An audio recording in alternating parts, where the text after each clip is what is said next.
Hey, it's time to cut out the Andi jacket that I talked about in the last video. This is a jacket for my daughter. I got the majority of this as remnants, got one extra piece of the red that I only paid like 49 cents for because of my coupons.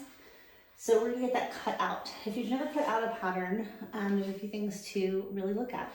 So for instance, this piece of the pattern says to put it on the fold line, okay? So I have folded my fabric with the selvages together, okay? That's that kind of weird looking side to your fabric where it wasn't where they cut through it, it was where the fabric is made. So it's, you fold those together, okay? And then you can line it up right on that fold and pin in place, okay? I'm gonna use a ton of pins because this is super thick fabric and this kind of stabilizes itself as it goes. So I'm not quite as worried about it.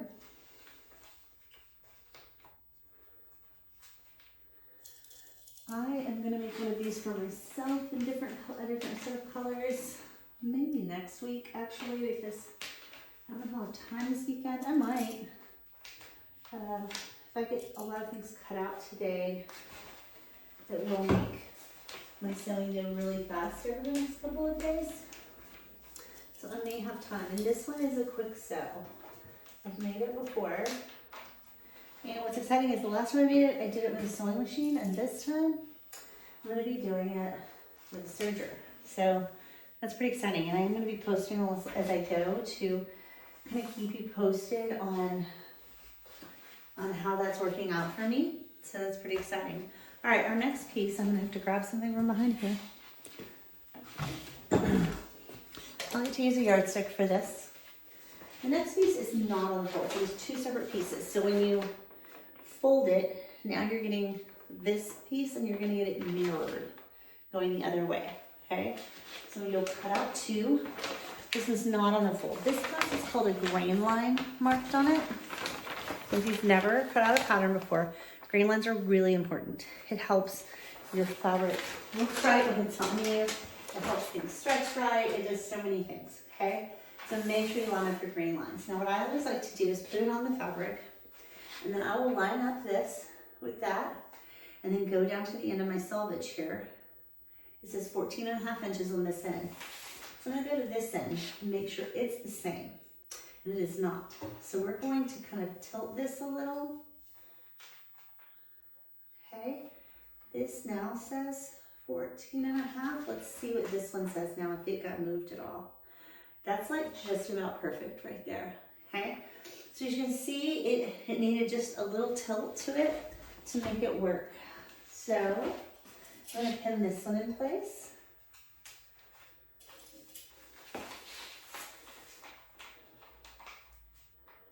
You notice I put something in the middle, kind of heavy, that kind of keeps it where it's at.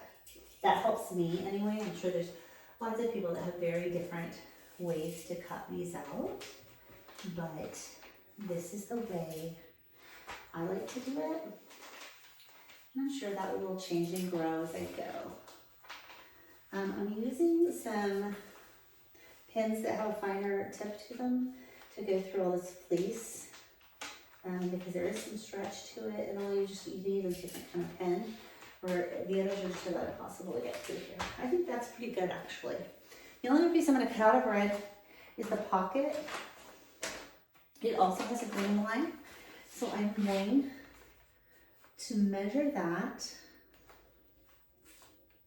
And that's just about right. So we're going to pin that pocket in place.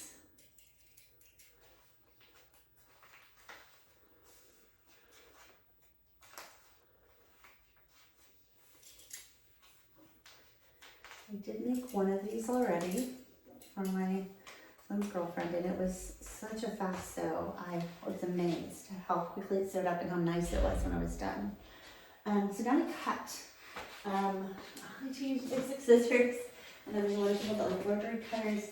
I can cut pretty quickly with these. I'm pretty straight. I'm not the straightest cutter in the world, but I straighten them up as I go. And so, like I said, I'm going to be serging this. So now all my seams are going to be nice and straight because of the serge researcher. It's gonna be great.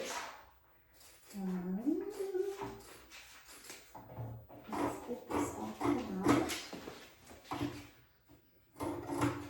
And if you're doing this at home, take your time. You know, when I teach kids at school how to sew, the cutting is, it's hard to get used to it. And it's the part, I think, that feels most like I'm gonna mess something up. And then it's, after that it's over, like everything's cut out, now what? So, yeah, I think you kind of have to get over that fear. Again, why I like to use remnants to start a lot of things. Is because you don't have to fear as much.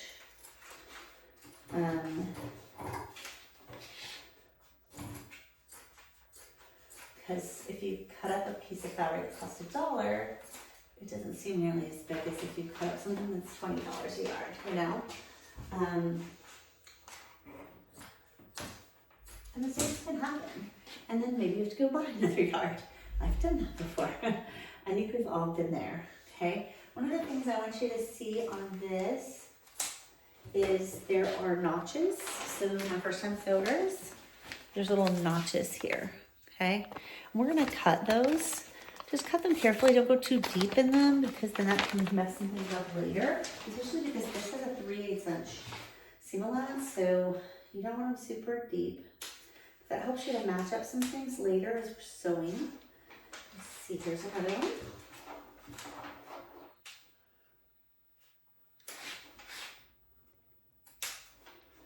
I think that was the only ones on here. There are some things to mark on here, and we'll do that later. Oh, here's this down here.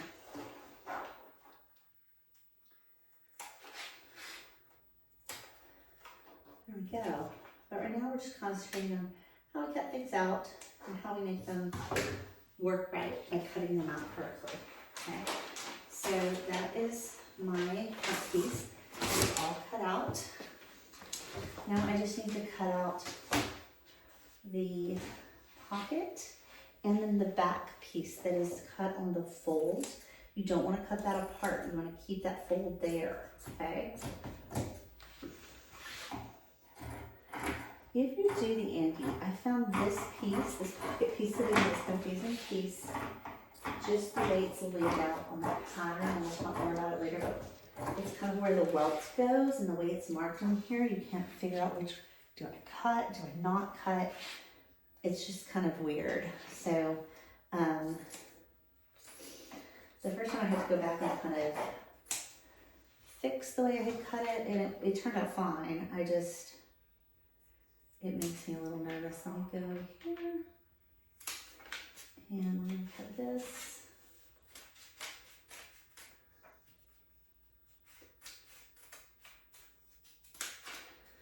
So, I may need to cut this further, but I'm not positive. Because you've got a cut line here, but then it goes down over here. So I'm gonna leave it like this to make sure. There's no notches on this pocket, okay? So you've got that all cut out. Now, let's get this piece on the fold cut out. And again, I'm gonna cut up this side. I'm not gonna go along the fold. I'm gonna keep it the way it is. Move this fabric a little bit. When you're short and you have short arms, you do a lot of moving things around. So there's that. I'm trying to kind of save whatever fabric I can. Just the way this one was laid out, I feel like there's a lot of waste. And I could use this for something later, so I don't want to like cut into it in the middle of it or anything. When I'm teaching kids, it's kind of what they always want to do is lay it right in the middle and then cut through it. And I'm like, no, no, no, no. So we talk about saving fabric, using it for other things. So now I will have some pieces left. I'm not sure what I'll use them for. Maybe I'll make another Andi later. I need pockets or, you know, something. Okay. Get my scraps in here for now. As you can see, I did not cut into this. This is the fold here. So this will be the back piece of the jacket. Let's see if there's any notches here. We've got a few. Got one right there, right next to the edge. I think that may be it though. Oh, over here we have double ones. If you see doubles, it almost always means that it's part of the back of something, okay? That single one is probably matching up with another single, but this is something that's happening in the back of the fabric. So it's there as a double notch, okay? Sometimes it helps you determine front and back on certain pieces you cut out in other patterns. All right, that one's cut out now. So all of our red pieces are cut out. Now we're gonna lay out the white fabric. I have it over here. This is an old kitchen table we had that I moved into here. And it has 2 big leaves in it. So it turns out to be very big and I really like it. I know I have this cutting thing here, but I usually use that on smaller pieces just because it makes me nervous to maybe cut into the table. I don't know. I have no idea. So let's put the white fabric here. It is all on the folder. I have that over there like that, okay? Both of these have to go on the fold. So let's kind of step in here, kind of see how that's gonna work out for us, okay? And then this sleeve goes on here as well. So we're doing the sleeves, and we're also gonna do the welt, which is that part of your pocket, out of the white as well. So we need two, one of each of these on the fold. We need 2 of these, and we need 2 of these sleeves. So let's line everything up. I'm gonna move this in closer to safer fabric. And actually go here with that. Yeah, that would work out really nicely, I think. Okay. So measuring again, 15. Oh my gosh, I don't know how I did that, but it's like perfect right now. Let's put that right in the middle to keep it in place. Pin this sleeve.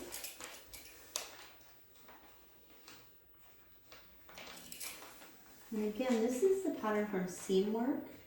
I joined Seamwork and it's been so worth it. I think the patterns are great. I think the community's great on there.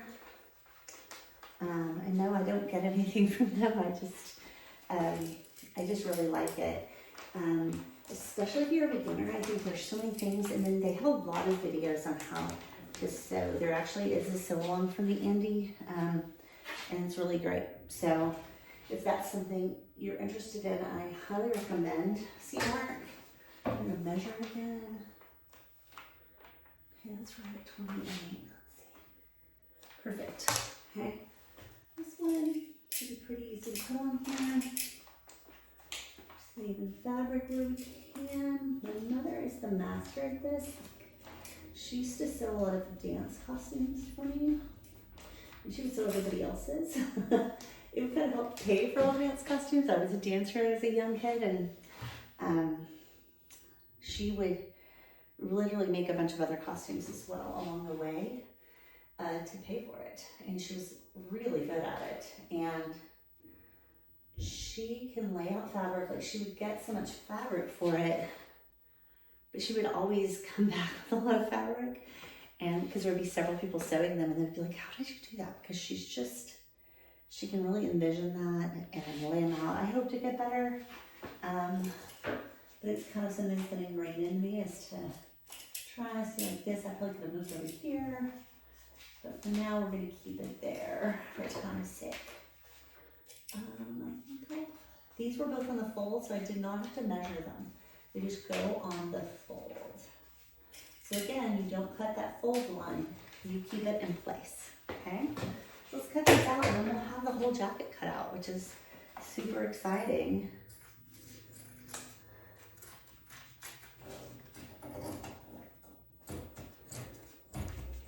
I remember when I first started sewing, I would see certain pieces and I'd be like, I don't know what to do.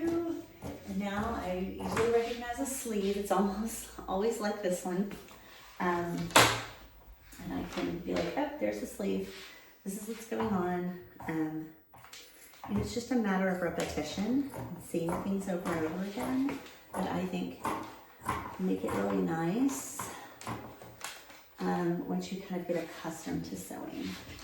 And I think that's what can make it relaxing too. This kind of became my thing to do when I came home from work, was to sew for myself.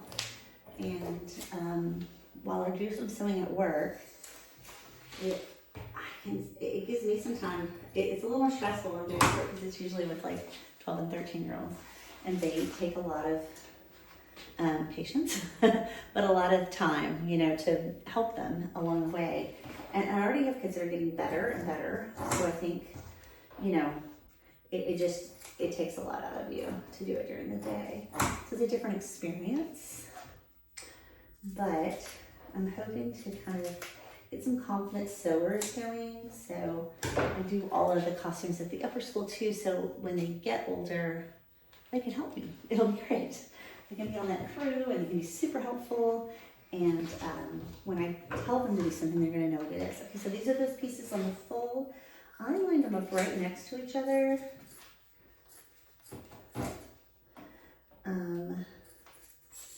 They both have a straight line right there. And you know, if you love your rotary cutter, this could be a great place for your rotary cutter to kind of cut right down the middle of them. I'm just gonna snip that right here.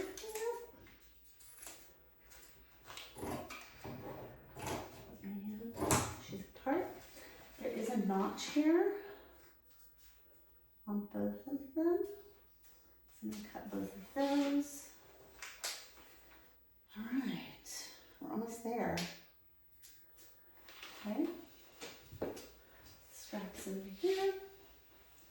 And then let's finish cutting out the sleeve. It's almost cut out. It was just easier to start on those other pieces around it to finish it up. And I'm sure there's going to be some notches on this one. Let's see, yes, up on the sleeve. And see, like I said, you can always recognize a sleeve. This is the part that goes up on your shoulder, and this is the part that wraps around you, around your arm. Let's cut these. Remember how I said the single was your front? The double notches are the back. So that'll be helpful too when you're assembling. You can be like, oh, this is how this goes. And hopefully it will not line up with your notches that are cut from other pattern pieces. And boom. Boom. Okay. All done. Okay. So now we have completely cut out an Andi jacket. It's ready to sew. Like I said, there's some markings to move over, but I always kind of do those as I'm working on it. I will lay the pattern back on it just to make sure that I know what I'm doing and I know where it's going. And then I just know that if I mark that in chalk or something, it's going to disappear by the time I'm actually sewing it. So I'll just kind of wait on that. That's not what everybody does. That's what I do. So I hope you've enjoyed this. I hope it was informative to you. I'm going to be cutting out the pattern from Andi Stitch Next, the Ali sweatshirt from Sew DIY. And I hope you have a great day.